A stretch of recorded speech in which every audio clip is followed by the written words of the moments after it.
Welcome back to The Jump. The NBA has officially proposed to lower the draft-eligible age from 19 to 18, according to USA Today's Jeff Zillgett. This wouldn't take place until the 2022 draft, and the draft age is collectively bargained, so that means both the league and the Players Association would need to agree on this change.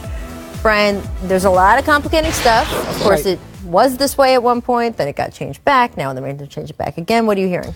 So the two sides have agreed that the age limit is going away. That is going to happen, and like you said, most likely by 2022. Now, to get to that spot, we've got some maneuvering going on. And there's bigger issues at play. For example, teams want all the medical information of these 18-year-old kids because they say, we didn't get to see them as long as other players. We want all their medical information. And the union's like, well, wait a minute. You're going to start asking for the 18-year-olds' medical information. You're going to then start asking for the 19 and 20 and 21-year-olds, and we don't want this to compromise them. So that's the kind of stuff that they're fighting.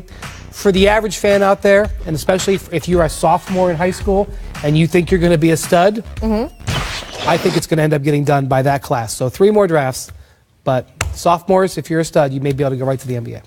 I think it's great. I think that it's a lot of phenomenal players that are coming out of high school. So it's great that they open up that opportunity for those players to get in the league, and I just think it's going to make the game that much more exciting. Is there more sort of a more sophisticated approach now that they're going back at this another time to avoid some of the problems that we hit? I don't want to name names, Kwame Brown, but some of the guys who maybe shouldn't have been drafted #1 overall, who were, just because everyone was like, well, I got to get to him now because otherwise someone else is going to get to him and all that. Yeah, and I would be remiss if I didn't mention that the league has created an intermediate step where if you don't think you're necessarily ready to go into the draft, you can go to the D-League, make 6 figures. The G-League, Brian. I apologize. All the way to New York City, Olympic Tower, I'm sorry, the G-League, and make 6 figures starting next year, that you have an intermediate step, and that the idea is that players who are on the edge, like Kwame was and a number of others, would go that. Do I think that will happen?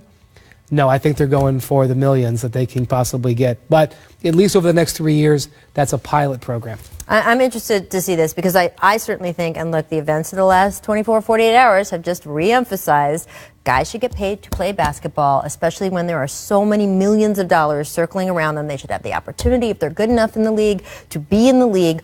All of that is the case. I believe all of that very strongly. But I also see the value of veterans on NBA teams. And when you go down a year, that means less vets play. You lose some of that experience in the locker room. I just think it's complicated. It's harder to judge those guys when you draft them. You might have more draft busts on the one time a team needs to have that high draft pick to rebuild their franchise. It's just there's a lot of nuance there. I mean, I think they should do it. They just need to figure out how to do it the right way. Speaking of young guys in the association, oh boy, Stehen Jackson had some thoughts last night. Take a listen.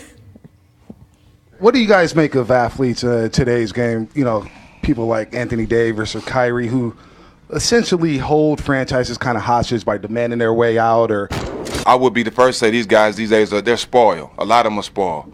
And I was talking to one of the Hall of Fame football coach, and he said one thing he see about basketball from the outside looking in, more players today are interested in what the game could do for them. They don't actually love the game like we did. Scott, you just spent 3 days in Charlotte with Stehen Jackson. Does he have a point there, or is this a little bit like generational? Well, I think he does have a point, but I think he has to realize that the game has evolved so much from the days that we played. Owners have gotten richer.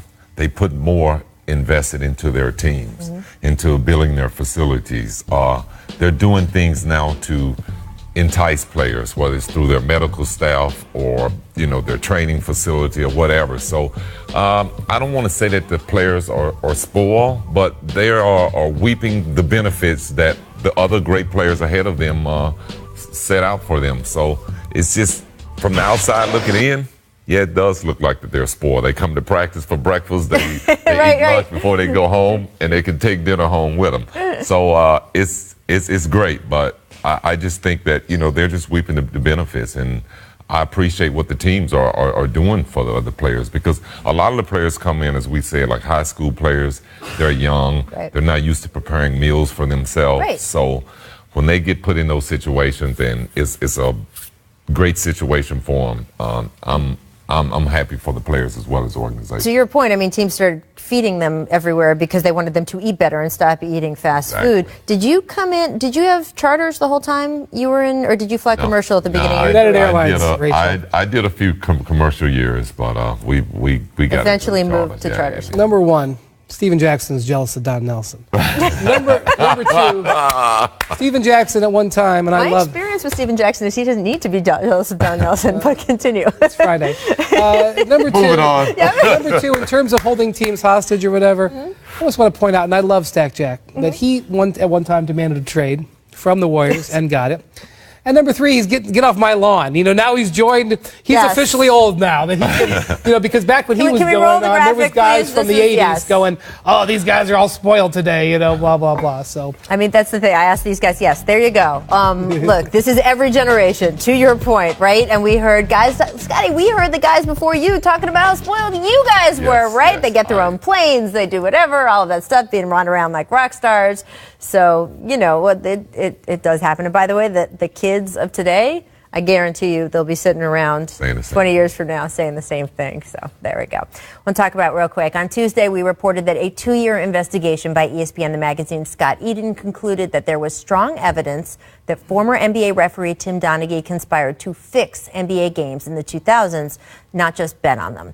Today, the NBA issued a thorough response. The league asserts that statements from several people quoted on and off the record by ESPN conflict with other evidence of the case. It says analysis done as part of its original independent investigation were, quote, significantly more comprehensive than what ESPN appears to have done, and says that anecdotal evidence cited, quote, omitted material information.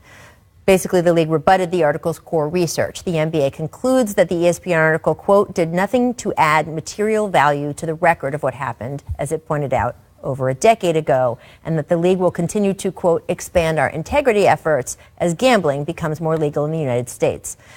Probably don't have to tell you that ESPN does stand by its reporting. We will be back after